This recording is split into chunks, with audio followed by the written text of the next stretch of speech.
So one of the things that I think happens as a result of a pandemic like coronavirus is that the Overton window, the frame of acceptable ideas in a society, opens up. And perfect example is, a month and a half ago, if you'd have said we were going to inject $2 trillion into the economy, that would have been a non-starter. People would have freaked out. But then you have this crisis, so people are open to new ideas.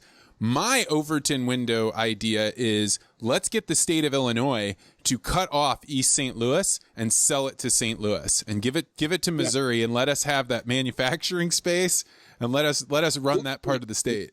While I appreciate your creativity, the state of Missouri might have to be paid to take East St. Louis away from Illinois. I don't think East St. Louis is a huge contributor to the state of Illinois. So, I don't know that we're going to pay a whole lot of money for that land when that land isn't terribly productive. Now, I think it could be. I think if it wasn't with Illinois, I mean, like, you take a look at that side of the shoreline. People don't realize this. You go over to the other side of the Mississippi River and you look over. It is like being in Brooklyn looking over onto Manhattan. It's beautiful. And there's all sorts of industrialized parks. We're having trouble with meatpacking plants. Let's open up some of the old East St. Louis stockyards, and we're going to reshore all of this chemical manufacturing that we had over in China. Hey, let's use all that area. Let's start turning those factories back on. Give it to Missouri and let's put it to good use. I would rather Missouri buy Alaska. As long as we're dreaming, there's a lot more wealth buried in Alaska than there is in the mineral deposits and so on underneath East St. Louis, I would suspect. So what is your Overton window idea? When you look around and you say, hey, there's not very many opportunities when you get to take a big swing at doing something different, what's your big swing idea that we need to do, but we wouldn't do unless we were in crazy times?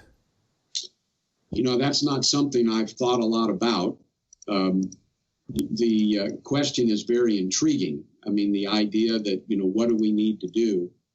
And I guess I would go back to, venture financing. It is so terribly difficult to raise venture capital in good markets. It's nearly impossible in bad markets.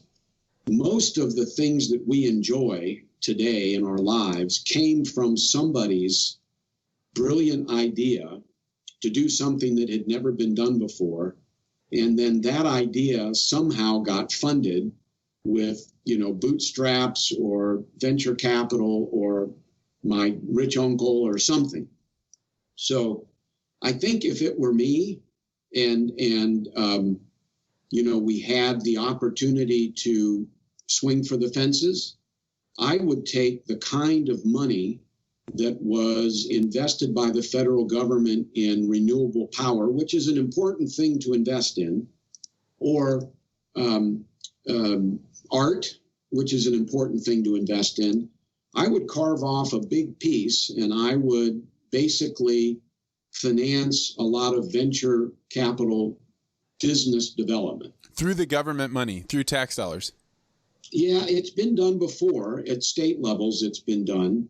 Not with tremendous effective results, because, of course, it's very easy to give money away to poor ideas when you've got a big old pile of it. I don't know if there's a crowdsourcing way to determine, who deserves the money versus, putting Tim Hosler in a chair and saying, okay, now you've got $1 trillion of the federal government's money. Decide who should get it. I think that's probably not the right idea, the right way to do it.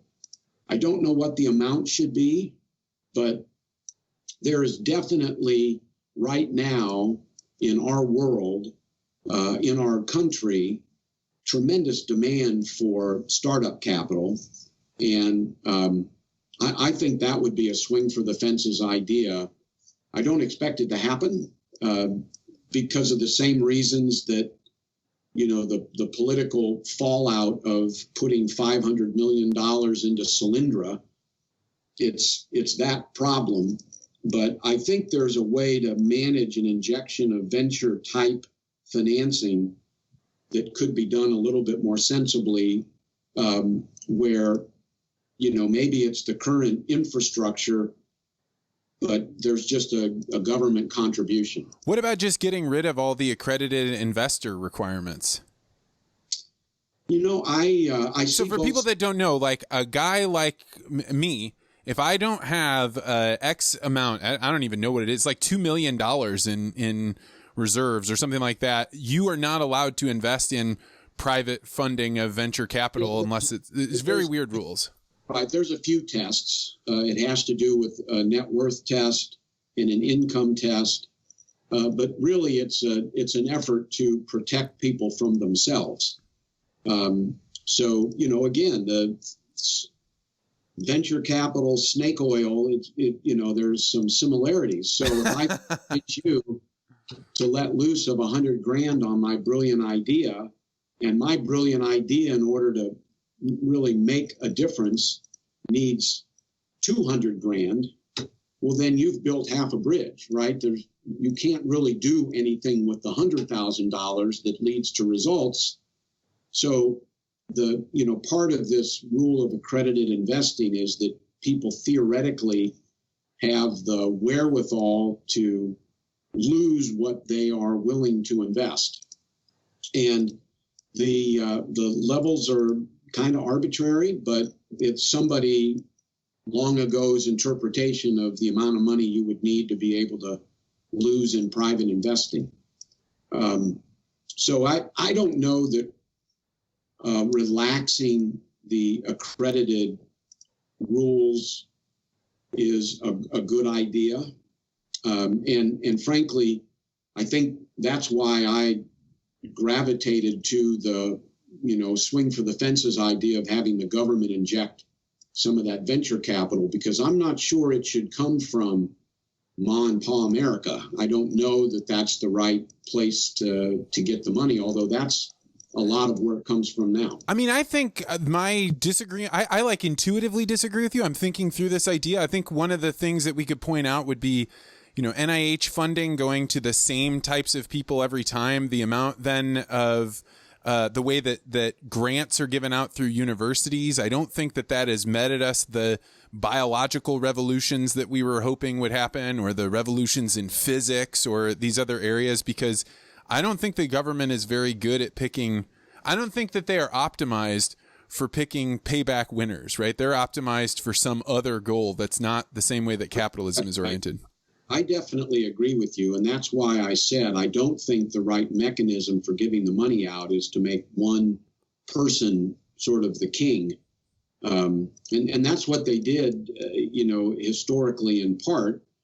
The Department of Agriculture was, handing out these funds for putting up plants that make chemicals out of corn, and plants that make electricity out of sunlight. So there were Department of Energy and Department of Agriculture programs that said, we're going to decide who gets the money, picking the winners and losers. And I do think we demonstrated that probably isn't the most effective way to do it.